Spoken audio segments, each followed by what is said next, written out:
Should we assume that the Gospels are reliable unless they are proven to be unreliable?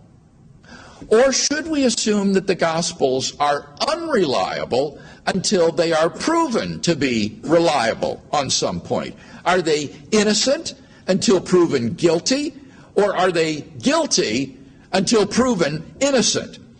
Skeptical scholars almost always assume that the Gospels are guilty until proven innocent. That is to say, they assume that the Gospel narratives are unreliable unless and until they can be proven to be reliable on some particular fact. And I'm not exaggerating here. This really is the approach of skeptical critics. I want to suggest, however, 5 reasons why I think it would be historically unjustified to simply assume that the Gospels are unreliable until proven to be correct. Number 1, there was insufficient time for legendary influences to expunge the hard core of historical facts. Sometimes students will say, well, how can you know anything that happened 2,000 years ago? What they fail to understand is that the crucial time gap is not the gap between the evidence and today. Rather, what is important is the gap between the evidence and the events that the evidence is about. If the gap between the events and the evidence about them is short, then it doesn't matter how much both the events and the evidence have receded into the past. Good evidence doesn't become bad evidence just because of the passage of time. As long as the time gap between the events and the evidence about them is short, then it's just irrelevant how long it has been since the time of the events until the present day. So the question here then is how close the sources for Jesus' life are to the time he lived. And here the Gospels are in marked contrast to the sources for Greek and Roman ancient history. The sources for Greek and Roman history are usually biased and usually removed 1 or 2 generations or even centuries from the events that they record. And yet Greco-Roman historians reconstruct with confidence the course of Greek and Roman history.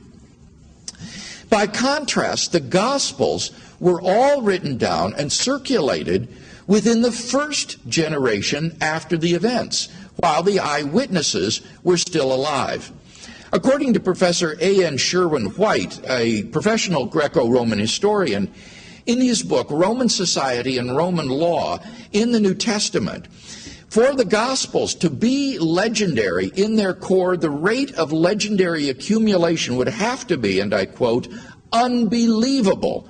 More generations would be needed. Secondly, the Gospels are not analogous to folk tales or contemporary urban legends.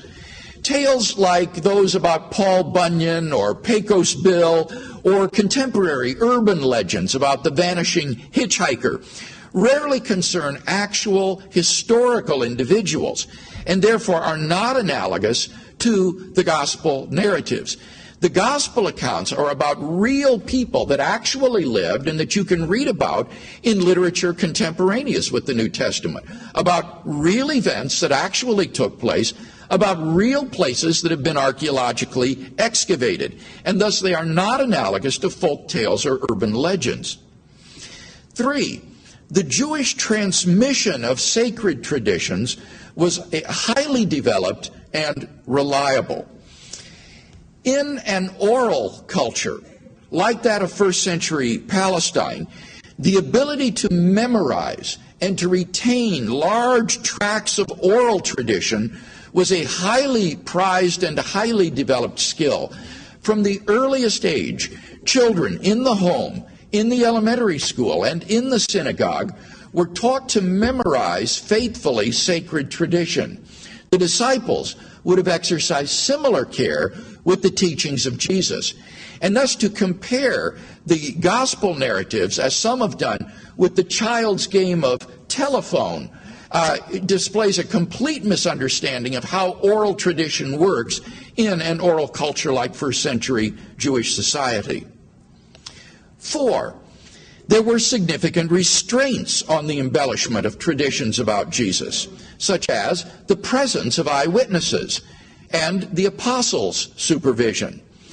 Since those who had seen and heard Jesus continued to live, and the tradition about Jesus remained under the supervision of the apostles, these factors would act as a natural check upon any tendencies to elaborate the facts in a direction contrary to that preserved by those who had known Jesus and were entrusted with the tradition.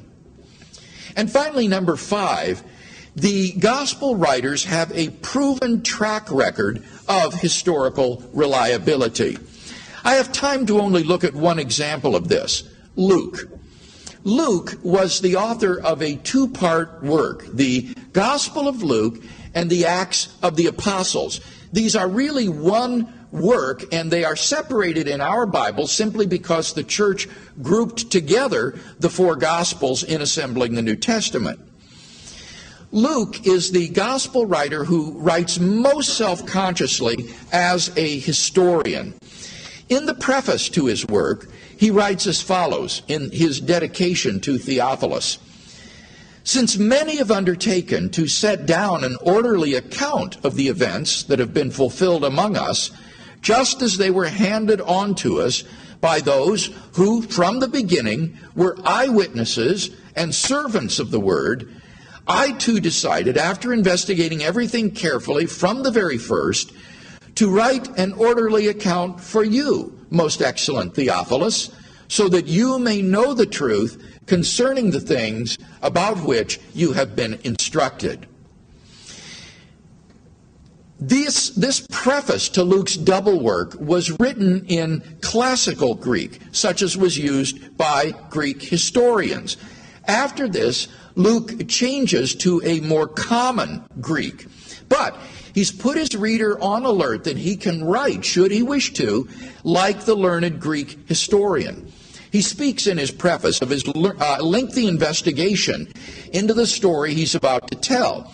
He assures us that it is based on eyewitness information and is accordingly the truth.